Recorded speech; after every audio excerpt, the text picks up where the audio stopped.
আল্লাহ পাক বলছেন ওয়ামা আতাকুমুর রাসূলু ফাখুযুহু। রাসূলুল্লাহ সাল্লাল্লাহু আলাইহি ওয়াসাল্লাম তোমাদেরকে যা যা দিয়েছেন সব নিয়ে নাও। ওয়ামা নাহাকুম আনহু ফান্তাহু।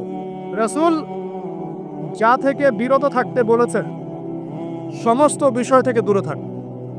এখন এই আয়াতটাকে সামনে রেখে কুরআন সুন্নাহকে যদি আমরা ঘাঁটি আমরা দেখব রাসূলুল্লাহ সাল্লাল্লাহু আলাইহি ওয়াসাল্লাম পেশাব পায়খানা ইস্তেনজা করা থেকে শুরু করে রাষ্ট্র চালানো পর্যন্ত প্রতিটা কাজের হেদায়েত দিয়ে গেছেন। আলহামদুলিল্লাহ, এটা কেউ মানি বা না মানি দিয়ে গেছেন, এটা বিশ্বাস করতে হবে। আমল করতে পারি বা না পারি নবী দিয়ে গেছেন, বিশ্বাস করতে হবে। দলিল চাচ্ছেন, আপনি সহিহ বুখারী খোলেন, মুসলিম খোলেন, তিরমিজি, নাসাই, আবু দাউদ এগুলো খোলেন, দেখবেন আপনি ইস্তেনজা করবেন কিভাবে, বসবেন কিভাবে, ঢোকার সময় কোন পা দিয়ে ঢুকবেন, বের হওয়ার সময় কোন পা দিয়ে বের হবেন, ইস্তেনজা করার সময় কথা বলতে পারবেন কিনা, কতটুকু বলতে পারবেন, গোসল কেমন করে করবেন, ওযু কিভাবে করবেন, আপনি আগে কি পা থেকে শুরু করবেন নাকি হাত থেকে শুরু করবেন, কিভাবে নামাজ পড়বেন, আগে গিয়ে কি সাজদা করবেন নাকি ইকামত হবে, আজান হবে, আল্লাহু আকবার তাকবীর দিবেন, কিভাবে নামাজ শেষে বের হয়ে আপনি ব্যবসায় চলে যাবেন, কিভাবে আপনি ব্যবসা করবেন, কিভাবে চাকরি বাকরি করবেন, সমাজের মানুষের সাথে মেলামেশা করবেন, মানুষকে দিনের দাওয়াত দিবেন, ইভেন কিভাবে আপনাকে যদি আল্লাহ ক্ষমতা দেন আপনি কিভাবে সোসাইটি মেনটেন করবেন, সমাজ এবং রাষ্ট্র মেনটেন করবেন, প্রতিটা হেদায়েত খুঁটিনাটি কোরআন এবং সুন্নাহ দিয়েছে আমাদেরকে। এই বিশ্বাস আগে রাখতে হবে। এই বিশ্বাস না রাখলে কেউ মুসলিম হতে পারবে না। I am very sorry to say, এই বিশ্বাস না করলে কেউ মুসলিম হতে পারবে না। আগে বিশ্বাস, তারপরে কাজ করতে পারেন কিনা সেটা পরের ইস্যু। এবং আমি বলে দিচ্ছি এই যুগে আপনি 100% পারবেন না, সিম্পল। এই যুগে আপনি 100% পারবেন না, এটা স্বাভাবিক। কারণ এই পুরো বিশ্বটা তো ইসলামাইজড না। পুরো বিশ্ব কি ইসলামাইজড? বরং পুরো বিশ্বটা কুফরের উপর আছে। কিসের উপর আছে? পুরো ওয়ার্ল্ডটাই কুফরের উপর আছে, পুরো ওয়ার্ল্ডটাই। একটা এক্সাম্পল দিয়ে আমি প্রমাণ করতে পারি, একটা এক্সাম্পল খালি। আল্লাহ পাক বলছে সূরা মুলক, রাতের বেলা পড়তে হয় না সূরা মুলক? রাতের বেলা সূরা মুলক পড়তে হয়, যে পড়বে তার কবরের আযাব হবে না ইনশাআল্লাহ। কবরের আযাব থেকে আল্লাহ পাক তাকে বাঁচাবেন ইনশাআল্লাহ। সূরা মুলক তেলাওয়াত করতে হবে রাতের বেলা। এই সূরার প্রথম আয়াতে আল্লাহ বলেছেন তাবারাকাল্লাযী, বরকতময় সেই আল্লাহ, বিয়াদিহিল মুলক, যার হাতে পুরো মহাবিশ্বের ক্ষমতা। কার ক্ষমতা? তাবারাকাল্লাযী বিয়াদিহিল মুলক, বরকতময় সেই আল্লাহ যার হাতে পুরো মহাবিশ্বের ক্ষমতা, সার্বভৌমত্ব। ক্ষমতার বাংলা কি বলতে পারি আমরা? এটাকে ইংরেজিতে আপনারা কি বলেন? আপনারা বলেন সভরেন্টি। কি বলেন? সভরেন্টি বিলংস টু আল্লাহ। এখানে সভরেন্টি বিলংস টু কে? আল্লাহ। কিন্তু এই পুরো বিশ্বের সার্বভৌমত্বের মালিক কি এখন আল্লাহর বাকি আছে? মানুষ নিজের হাতে নিয়ে নিয়েছে। কথা বুঝতে পারছেন না? পুরো বিশ্বে আল্লাহর সার্বভৌমত্ব চলে এখন, মানুষের সার্বভৌমত্ব চলে এখন। পুরো ওয়ার্ল্ডটাই কুফরের উপর আছে না? বিশ্বটাই কুফরের। এখন বাদ দেন, এই ওয়ার্ল্ডে আপনি 100% ইসলাম ডিল করতে পারবেন না, সিম্পল। কিন্তু আগে বিশ্বাস করেন যে একদম টয়লেট থেকে শুরু করে আসমান পর্যন্ত সবকিছুই হেদায়েত কোথায় আছে, কোরআন সুন্নাহ আছে কি নাই? এখন মানতে পারি না, সেটা আলাদা ইস্যু। কেউ বিশ্বাস করেছে, মানতে পারে না, আল্লাহ তাকে মাফ করে দিবে ইনশাআল্লাহ। বিশ্বাস করেছি, মানতে পারিনি, আল্লাহ মানে বিশ্বাস করেছি, আমল করতে পারি নাই, হে আল্লাহ আমল করতে গিয়েছি, প্রতিবন্ধকতা পেয়েছি, সমাজ এমন ছিল না, বিশ্ব এমন ছিল না, আমি পারি নাই, আল্লাহ মাফ করে দাও। ইনশাআল্লাহ আল্লাহ মাফ করে দিবেন ইনশাআল্লাহ। আল্লাহ পাক বলেছেন কারো আমল নামায় যদি শিরকের পাপ না থাকে, যে কোনো গুনাহ আল্লাহ যাকে ইচ্ছা মাফ করে দিবেন। আমল নামায় খালি শিরকের পাপ রাখা যাবে না, যে কোনো গুনাহ আল্লাহ যাকে ইচ্ছা মাফ করতে পারেন। বুঝাচ্ছি, মনে করেন একজন জেনা করেছে, আল্লাহ মাফ করুন। ওই জেনাকার ব্যক্তি যদি বিনা তওবাতেও মারা যায়, তওবা করে নাই, বিনা তওবাতেও মারা যায়, কাল কিয়ামতের মাঠে আল্লাহ পাক তাকেও মাফ করতে পারেন। আল্লাহু আকবার। কিন্তু একজন ব্যক্তি শিরক করেছে, তওবা না করে মারা গেছে, আল্লাহ তাকে মাফ করবে। এখন শিরকের পাপ ছাড়া যে কোনো পাপ আল্লাহ মাফ করবেন ইনশাআল্লাহ। সো আগে আকীদা পোষণ করি যে হ্যাঁ, কোরআন সুন্নাহর সবকিছুর সমাধান আছে আলহামদুলিল্লাহ। এখন আমি আমল করতে গিয়ে হয়তো পারছি না, এখন আমার বিশ্বাস চলমান বিশ্বের সাথে সাংঘর্ষিক হচ্ছে, এবং এই বিশ্বাসকে দমিয়ে দেওয়ার জন্য কি করা হচ্ছে? এই বস্তুবাদিতার মতো আদর্শগুলো আপনার সামনে তোলা হচ্ছে। এখানে উত্তরটা কি? এখানে উত্তরটা হচ্ছে, দেখুন, ইবাদত মানে শুধুমাত্র নামাজ, রোজা, হজ, যাকাত নয়। ইবাদত মানে শুধুমাত্র নামাজ, রোজা, হজ, যাকাত নয়, বরং আমার জীবনের প্রতিটা সেক্টরই ইবাদত বলে কাউন্ট হবে যদি আমি সেই কাজটাকে নবীর সুন্নাত অনুযায়ী করতে পারি। আমার কথা কি বুঝতে পারছেন? এই হলো ব্যাখ্যা, ওয়া মা খালাকতুল জিন্না ওয়াল ইনসা ইল্লা লিয়াবুদুন। আমি জিন আর মানুষকে শুধু আমার ইবাদত করার জন্যই সৃষ্টি করেছি। আপনার ইস্তেঞ্জা করাটা ইবাদত। সুবহানাল্লাহ। আমার ইস্তেঞ্জা করা কার প্রয়োজন? আমার না ইসলামের, না আল্লাহ পাকের। নাউজুবিল্লাহ। ইস্তেঞ্জা কার জন্য করি? আমার প্রয়োজন। আমাকে এখন ইস্তেঞ্জা করতে হবে, কষ্ট দিচ্ছে আমাকে। খাবার খাবেন, কার জন্য খাচ্ছেন? আমার জন্য নয় কি? আমার জন্যে। আপনি ব্যবসা করছেন কার জন্যে? আমার জন্যে, আমার স্ত্রী সন্তান, আমার পরিবারের জন্য। আপনি সমাজ চালাচ্ছেন কার জন্য? আপনার জনগণের জন্য। এখানে স্বার্থ কার? মানুষের না আল্লাহ? আমার স্বার্থে আমি এই সব কাজগুলো করব, নবীর সুন্নাহ অনুযায়ী করব, তাহলে দুনিয়াবি কাজগুলোতেও আল্লাহ পাক নেকি দিয়ে দিবেন ইনশাআল্লাহ। কেমন দুনিয়াবি কাজ? স্ত্রী সহবাস করা, স্ত্রীর সাথে ভালোবাসা প্রণয় বিনিময় করা। আপনি স্ত্রীর দিকে তাকিয়েছেন, নেকি হয়েছে। স্ত্রীর হাতটা ধরেছেন, নেকি হয়েছে। স্ত্রীকে আদর করেছেন, নেকি হয়েছে। তার মুখের মধ্যে ভাত তুলে দিয়েছেন, নেকি হয়েছে। আপনার ছেলেকে আদর করে কোলে নিয়েছেন, নেকি হয়েছে। মা ছেলেকে দুধ পান করাচ্ছেন, নেকি হচ্ছে। আপনি ভাইকে 5টা টাকা দিয়ে সহযোগিতা করলেন, নেকি হচ্ছে। একজন এসে বসতে পারছে না, জায়গা ছেড়ে দিলেন, নেকি হচ্ছে। ইভেন রাস্তায় হাঁটছেন, এক মুসলিম ভাইয়ের সাথে সাক্ষাৎ হলো, সালাম দিলেন, মুচকি হাসি দিলেন, নেকি হয়ে গেল।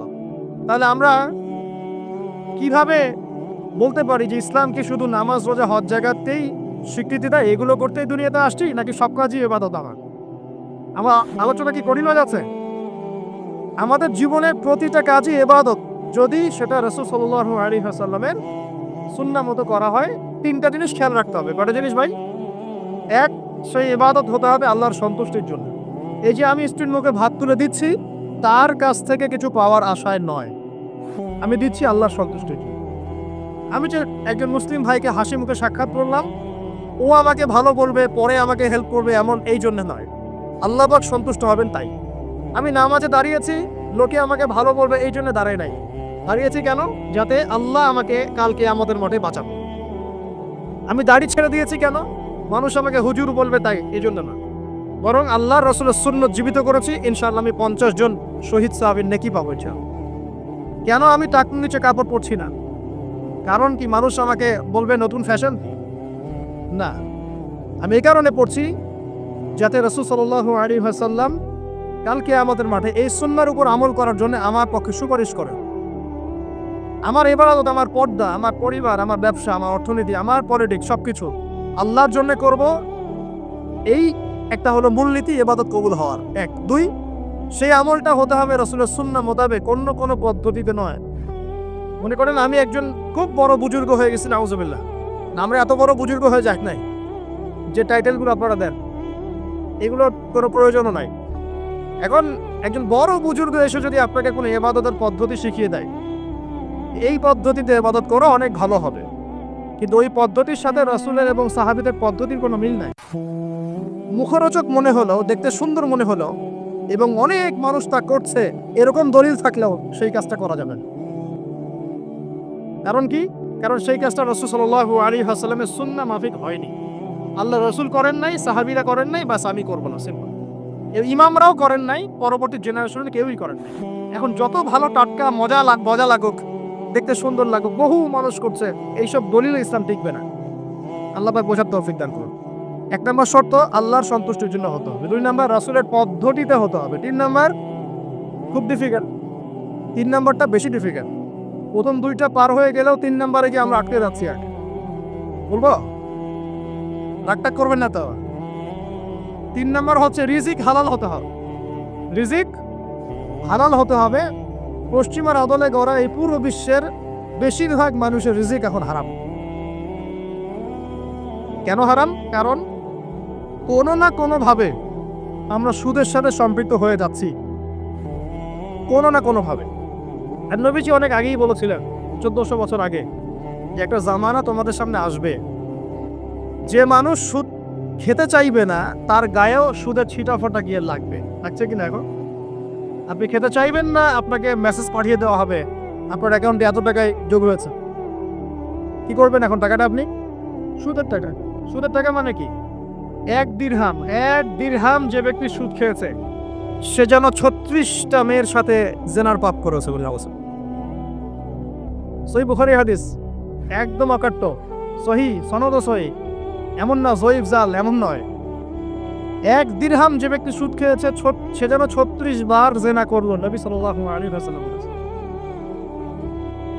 আর এই হাদিস তো আপনারা জানেন যে সুদের পাপের 73টা শাখা আছে, নিচের শাখা হচ্ছে মায়ের সাথে জিনা করা, মাকে বিয়ে করা, আর উপরের শাখা হচ্ছে আল্লাহ এবং তার রাসূলের সাথে যুদ্ধ করা।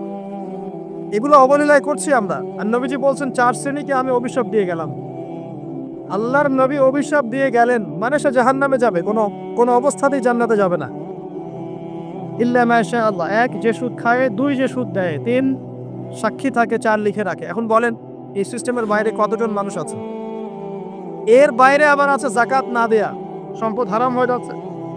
এর উপর আবার আছে ঘুষ জানাদির অনেক সময় চাকরি বাকরি হয় না। আস্তে আস্তে এগুলো আমরা ট্রেডিশন বানিয়ে নিয়েছি। এক সময় আমরা শোনেন এটাকে বলা হয় নিউট্রালাইজেশন, মানে স্বাভাবিকীকরণ। খুব কঠিন টার্ম বলে ফেলছি মনে কিছু কিছু। যেমন আগে ধর্ষণ হলে আমরা খুবই সোচ্চার ছিলাম এবং সারা এলাকা ফেটে যেত, এত বড় কথা। কেউ মাপে কম দিলে ধরা পড়লে চক্ষু লজ্জায় সে সমাজে চলতে পারতো না। কেউ চুরি করলে চক্ষু লজ্জায় বের হতে পারতো না।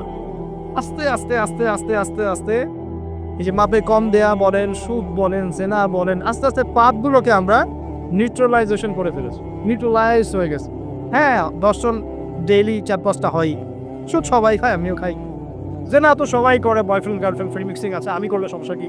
ওর তো 4টা, আমার তো মাত্র 1টা। ওর চেয়ে আমি ভালো। ওর 5টা বয়ফ্রেন্ড, আমার তো 1টা।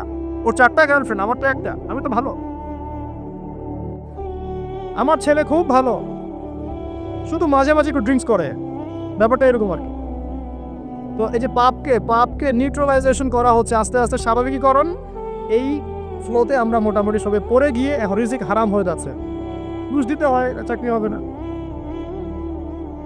আবার দেখেন যাকাত না দেওয়ার মধ্য দিয়ে রিজিক হারাম করে ফেলছি, সুদ খাওয়ার মধ্য দিয়ে করছি, ঘুষ নেওয়ার মধ্য দিয়ে করছি, কোনো কোনো ক্ষেত্রে করাপশন, অন্যের সম্পদ আত্মসাতের মধ্য দিয়ে করছি।